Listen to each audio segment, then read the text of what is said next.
À Santíssima Trindade tributemos o louvor de quem sente a claridade que nos vem do seu amor. Seja, pois, o nosso hino um sinal de gratidão ao Senhor que é uno e trino e nos deu tão grande dom. Amém.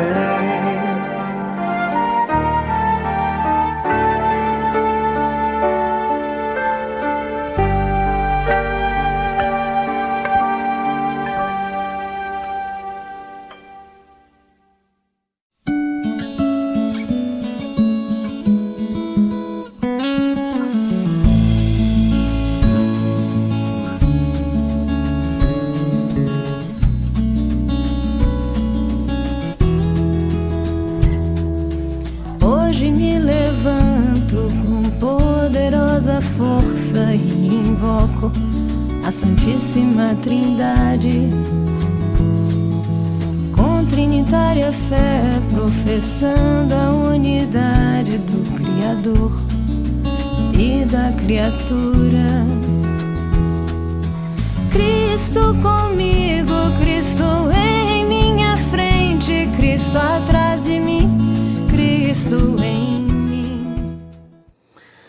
Domingo da Santíssima Trindade, este ano 30 de maio, nosso devocional, vamos rezar e tentar aprender um pouco sobre esse mistério da Santíssima Trindade.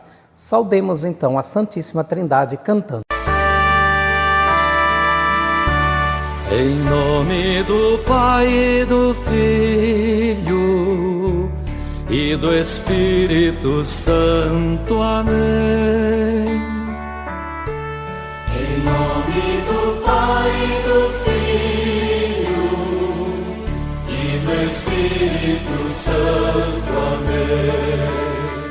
Oremos. Deus que transcende todo o entendimento, deste-nos a graça de reconhecer a glória da eterna Trindade na confissão da verdadeira fé, e no poder da majestade divina adorar a unidade. Mantém-nos firmes nesta fé e adoração e leva-nos finalmente a contemplar-te na tua glória una e eterna. Ó Pai, que com o Filho e o Espírito Santo vives e reinas, um só Deus, agora e sempre. Amém.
Celebrar a festa da Santíssima Trindade quer dizer voltar ao nosso caminho cotidiano, mas voltar a esse caminho com a experiência que nós fizemos com Jesus, condenado à morte, crucificado, mas que o Pai, com a sua força, o recolocou de pé, o faz vivo e com a força do Espírito Santo, que sobre nós foi derramado, para que então nós continuemos ao longo da nossa vida, sendo cada um de nós testemunhas desse crucificado vivo no meio de nós.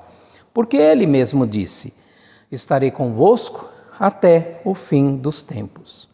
Celebrar, portanto, a festa da Santíssima Trindade não quer dizer tentar entender o mistério incompreensível da vida de Deus. Não temos essa capacidade. Vamos ouvir?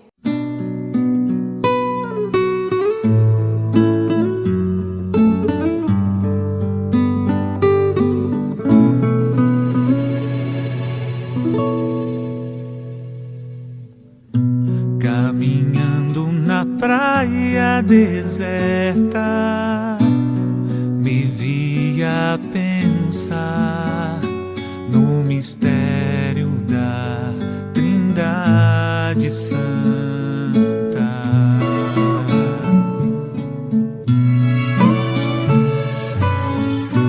Quando ao longe um menino tentava com uma concha colocar o mar num buraquinho na areia,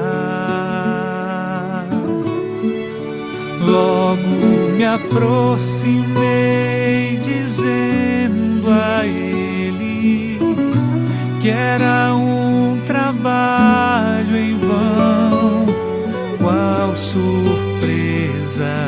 Era um anjo que me olhou e então me disse: é mais fácil pôr o mar aqui que compreenderes a Trindade e todo o seu mistério.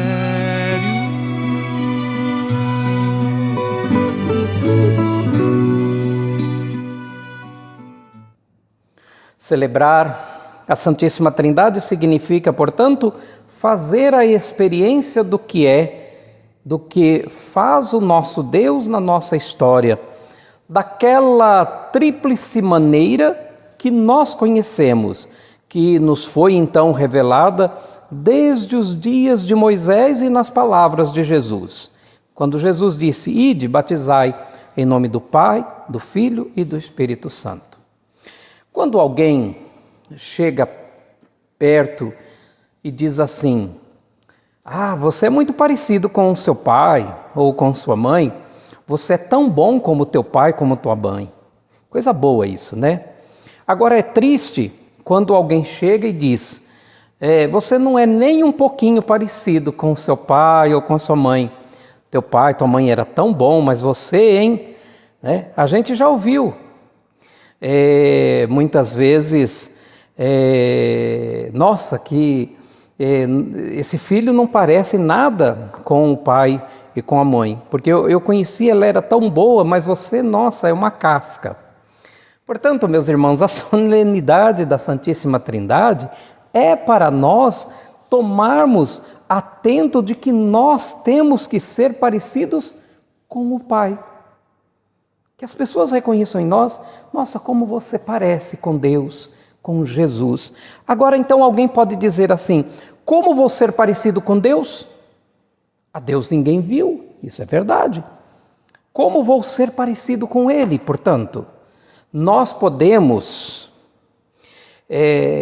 não podemos ver a Deus, e ninguém viu a Deus, mas Jesus, gostaria que vocês lembrassem, que Ele nos manifesta Deus, que é o Pai. Ora, que é um Pai de amor, de misericórdia. E certa vez, Jesus falou a Felipe: Felipe, Felipe pergunta assim: Jesus, mostra-nos quem é o Pai. E Felipe ainda fala isso, né? Perguntando, mostra-nos quem é o Pai. E aí Jesus responde assim, nossa, Felipe, tanto tempo eu estou com você e você ainda não viu o Pai? Jesus disse, né? Quem me vê, vê o Pai. Eu e o Pai somos um. Portanto, nós precisamos ser parecidos com Jesus. Fazer nas nossas atitudes a lembrança de como Jesus era, né? Quando Deus nos manifestou, nos revelou que Ele é o Deus dos últimos, dos rejeitados, daquele que o poder econômico, o poder político, o poder dominante exclui, esse nosso Senhor, Deus, nosso Pai, Ele nos fala para que tenhamos essa relação de amor e de compromisso com o outro. Onde está o nosso Deus? Essa é uma pergunta de fé, é uma pergunta que Deus se revelou, mostrando que Deus se revelou a Moisés dizendo, eu desci ao lado de vocês, desci para que vocês tenham vida, para que tenham uma terra farta. E esse Deus que desceu e fez realidade total no Filho, em Jesus Cristo, que colocou a sua tenda no meio de cada um de nós, que desceu no meio de nós, que nos deixou claro qual é o lugar de Deus na nossa história. E principalmente quando é uma história de conflito. Aonde estão os pés de Jesus? Do lado daqueles que mais sofrem. O que Deus, esse nosso Deus, o Deus da Bíblia, quer de nós, é essa resposta que a Bíblia diz. Vai tu também, faz o mesmo. Eu te envio. Esse Deus que te envia para que o povo, para que os irmãos possam fazer a experiência da liberdade, do amor, da vida. Esse é o Espírito Santo que nos ungiu a cada um de nós no batismo, nos envia a anunciar a boa nova a todas as pessoas. O texto fala de Felipe. E Felipe, vou ficar nessa pergunta, ele pergunta assim, como pode um homem, uma pessoa nascer de novo? É uma pergunta interessante. Porventura, pode retornar ao ventre de sua mãe? Aí então Jesus aponta para Nicodemos, um referencial que ultrapassa toda a racionalidade humana.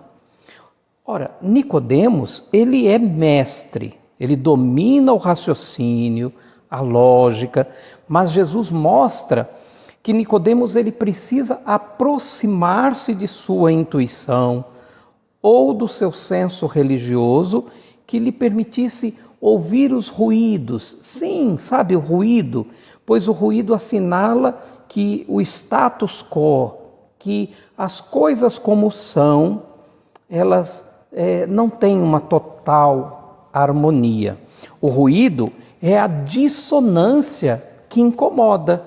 Quem tem ruído, por exemplo, no ouvido, sabe o quanto isso incomoda. Esse ruído de Deus, essa palavra de Deus que em nós vai nos incomodando para que a gente veja o outro como ele é.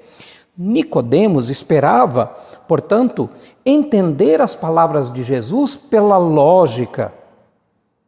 Mas isso não acontece.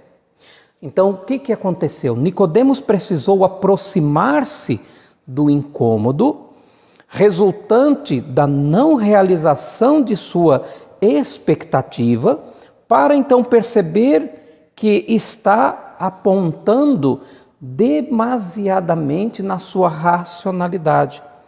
Então, meus irmãos, não é com a lógica e com a racionalidade que aprisiona que Nicodemos ele foi entender Jesus.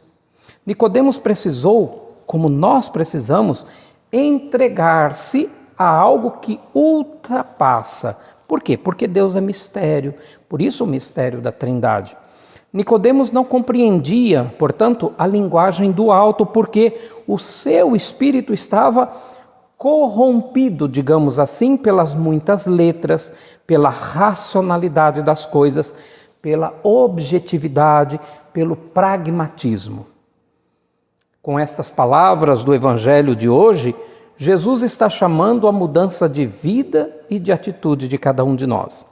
Essa mudança é tamanha que é semelhante a deixar para trás como que uma largata e voar como borboleta. Tamanha é a realidade desse chamado da metamorfose, da mudança que Jesus quer operar em cada um de nós, na nossa mente, no nosso coração, no nosso comportamento, na nossa interioridade, sentimentos, afeições, no olhar, nas interpretações, nas atitudes de cada um de nós. Sair da largata, mas voar alto como uma borboleta. Sendo assim, o novo nascimento, que é espiritual, coincide justamente com a conscientização da condição humana. Quando o ser humano passa a perceber que é humano e deixa o que está em nossos dias, quando ele se percebe humano e ele deixa, então, portanto, a desumanidade que muitas vezes nós temos.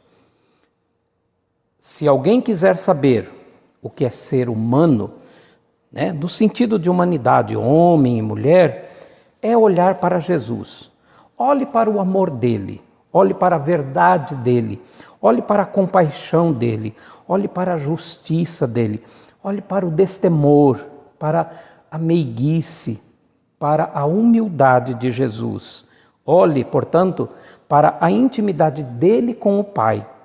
Olhe para a certeza dele quando ao que era a natureza humana e olhe para o fato de que, apesar disso, ele não temia os humanos e ele se dava com todos. Hoje, a festa da Santíssima Trindade, Deus Uno, Deus Pai, Filho, Espírito Santo, nós não conseguimos de forma alguma entender por nossa racionalidade.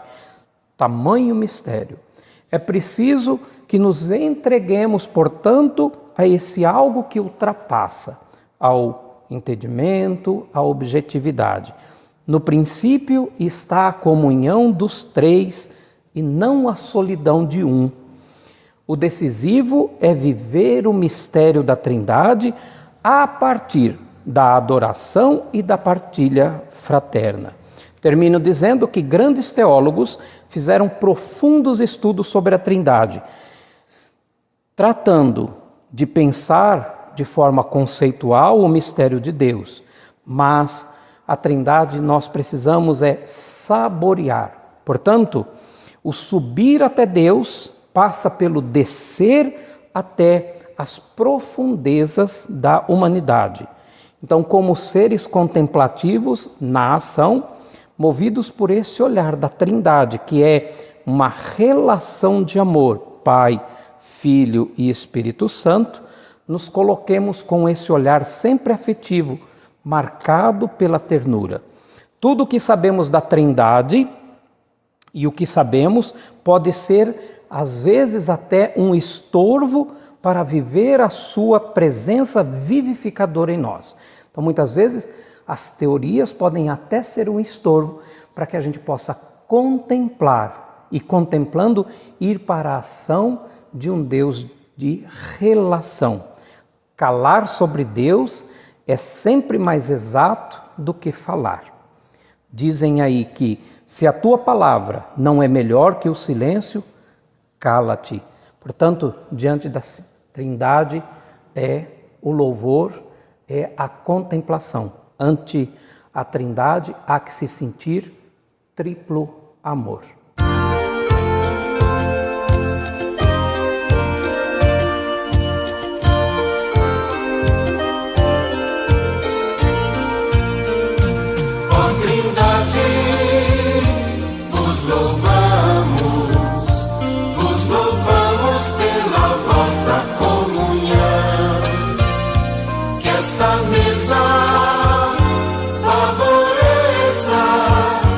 Favoreça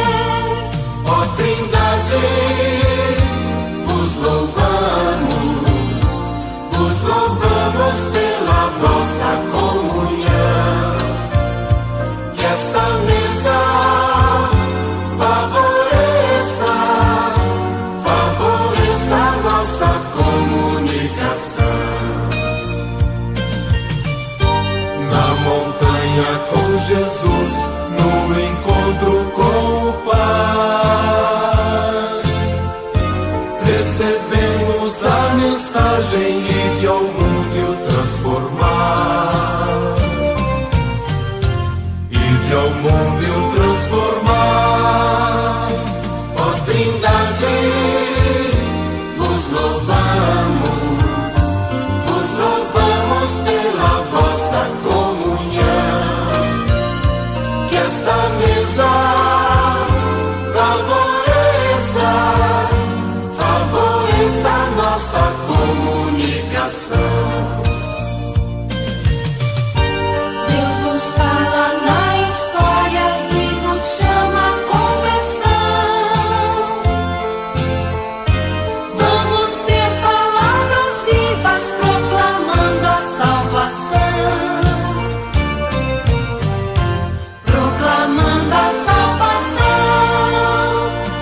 Ó Trindade, vos louvamos pela vossa comunhão. Que esta mesa favoreça a nossa comunicação. A Santíssima Trindade nos abençoe e nos defenda de todas as situações e nos conduza pelos caminhos da verdade e da paz. E a bênção de Deus Onipotente, Pai, Filho e Espírito Santo, seja conosco e habite conosco eternamente. Amém.